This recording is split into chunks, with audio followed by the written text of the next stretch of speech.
Episode की start में हमें किसी के सपने का सीन दिखाया जाता है। हम देखते हैं कि किसी शख्स के पीछे बहुत सारे ज़ॉम्बीज़ पड़े हुए होते हैं और तब ये सीन यहीं पर कट हो जाता है और हमें दिखाया जाता है कि वो शख्स बोलता है कि प्लीज़ मेरी मदद करो, कोई मुझे बचाओ।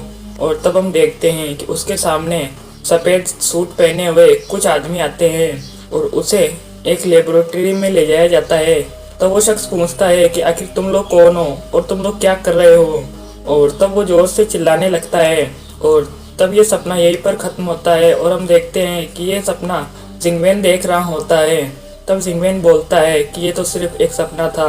तब यूजिन वहाँ पर आती है और बोलती है, जिंगवेन क्या हुआ, तुम ठीक तो हो? तुम्हें तो बहुत सारा पसीना आ रहा है, मैंने तुम्हें चिल्लाते हुए सुना, क्या तुमने कोई बुरा सपना देखा? तब जिंगवेन बोलता है, हाँ ये बस एक बुरा सपना था। तब जिन्यू बोलती है कि हमें मिले हुए कई दिन हो गए पर अभी भी तुमने मुझे कुछ भी नहीं बताया कि तुम्हारे साथ पहले क्या क्या हुआ था। तब जिंगवेन बोलता है कि अच्छा ठीक है, क्या तुम सचमुच सुनना चाहती हो? तब जिन्यू बोलती है, मुझे याद है कि जब तुम छोटे थे तब तुम इतने ताकतवर नहीं हुआ करते थे और भला तुम गांव लिन्हाव जैसे आदमियों के लिए क्यों काम करते थे? तब जिंगवेन बोलता है कि मैं उनके लिए पैसों के लिए काम करता था। इस वर्ल्ड में जिंदा रहने के लिए खाना मेरे लिए सबसे टॉप प्रायोरिटी था। जो भी मुझे पैसे देता था मैं उसके लिए काम करता था। और जहाँ तक बात रही मेरे स्ट्रॉन्ग होने की, मैंने सुना है कि जाओ त्यानियल भी पहले एक नॉर्मल स्टूडेंट हुआ करता था पर उसकी अभी की ताकत किसी इनह्यूमन से कम नहीं। क्या तुम जानती हो कि ऐसा क्यों है?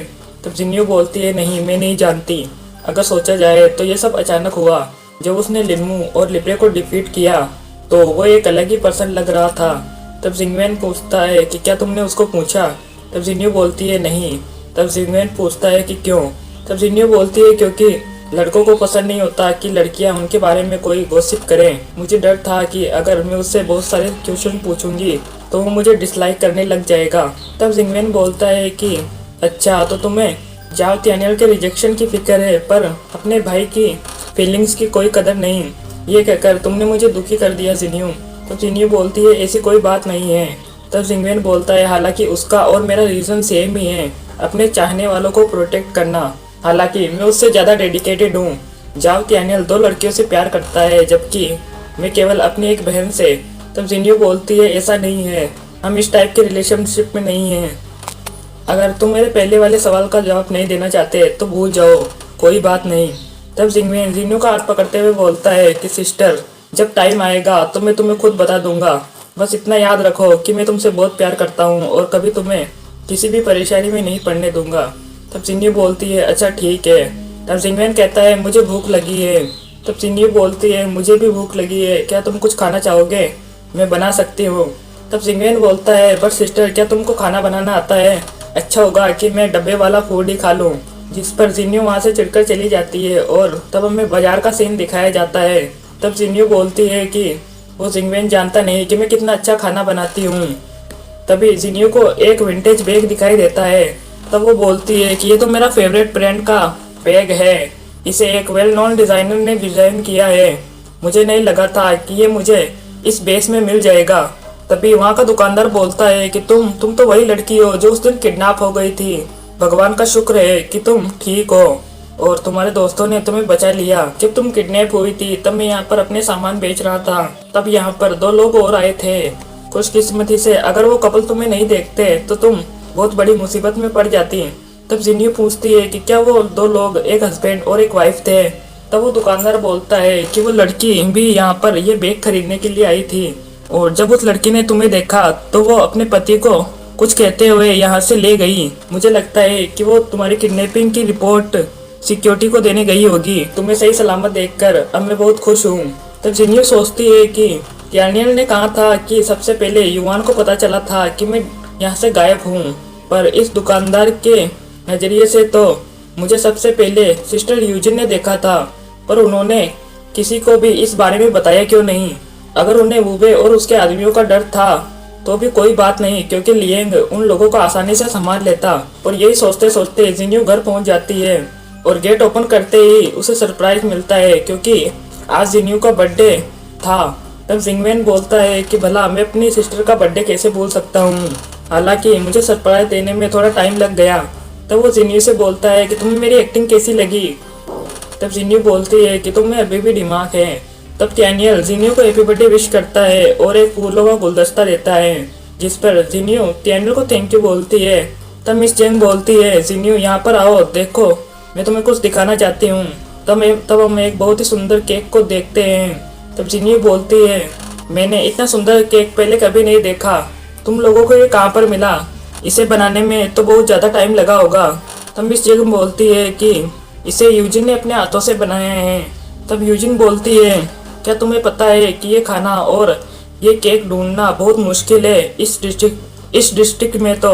हालांकि मैं यहाँ पास में सेकंड डिस्ट्रिक्ट के एक शेफ को जानती थी, इसलिए मैं इसे बना पाई।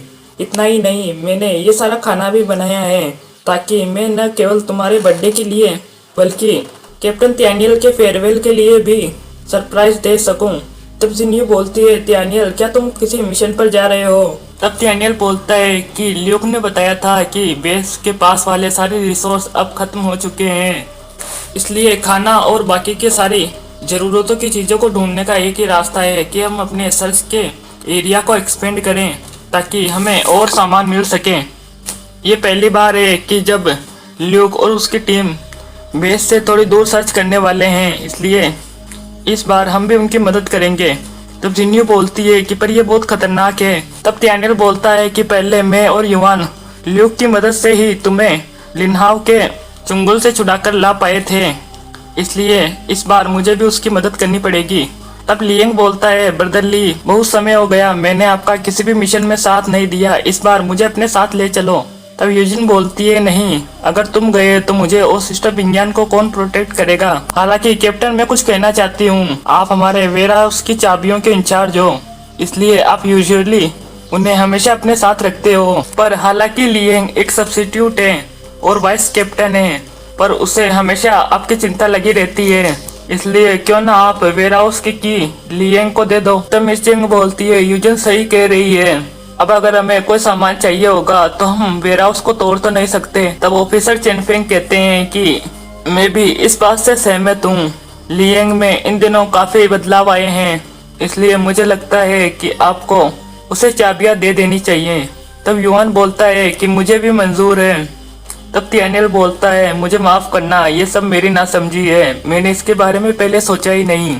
अब से तुम इन चाबियों को रख सकते हो। और ये कहकर वो अपने जेब में हाथ डालता है और चाबियां लियंग को देने लगता है, जिससे यूजिन बहुत खुश होती है। लेकिन तभी वहां पर जिन्यू आती है और बोलती है कि रुक जाओ, मुझे ये मंजूर नहीं। तब यूजिन बोलती है, आखिर क्यों? सेन जिन्यू, हमने कभी भी तुम्हें नाराज नहीं किया, तो फिर भला तुम हर बार हमारे लिए प्रॉब्लम क्यों बनती हो? लास्ट टाइम भी इलेक्शन के समय तुमने लियंग को वोट नहीं किया, और वैसे भी तुम तो अपने भाई के साथ रहने वाली हो, इसलिए तुम्हें इस बारे में बोलने का कोई हक नहीं। तब जिन्यू बोलती है कि मैं लियंग को टारगेट नहीं कर रही, बस मुझे तुम पर भरोसा नहीं। तब यूजिन बोलती है, तुम कहना क्या चाहती हो? तब जिन्यू बोलती है, यूजिन मैं तुमसे पूछती हूँ कि जब मुझे किडनैप किया गया था तब तुम कहाँ पर थी? ये सुनकर यूजिन चौंक जाती है।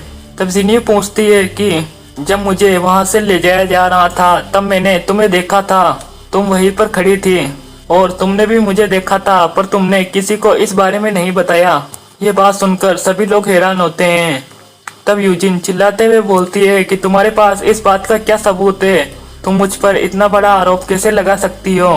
तब जिन्यू बोलती है, उस टाइम मुझे लगा था कि शायद मुझे इस बात का भ्रम हो रहा होगा, इसलिए मैंने इस बारे में किसी को नहीं कहा। पर आज मैं उस दुकानदार से मिली जो वहाँ पर सामान बेच रहा था। उसने मुझे बताया कि जब मुझे किडनैप किया गया था तब तुम और लियंग वहीं पर थे, पर तुमने मुझे देखकर लियंग को दूसरी डायरेक्शन में ले गई।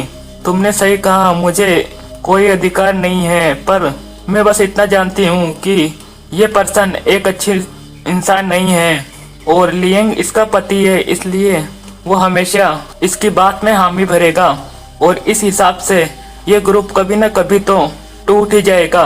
तब मिस जेंग बोलती है कि यूजिन, क्या जिन्यू जो बोल रही है वो सच है? तब यूजिन बोलती है, बिल्कुल नहीं, उसकी बकवास पर भरोसा मत करो, मैं तो बस वहाँ पर वो बैग खरीद रही थी, मैंने उसे देखा भी नहीं। तो वो लियंग से बोलती है, लियंग तुम तो मेरी बात को भरोसा करो, तब लिएंग उसे जोरदार तमाचा मारते हुए बोलता है, क्या तुम्हारी बकवास पर विश्वास करूं? और इसी के साथ ये एपिसोड यहीं पर खत्म होता है।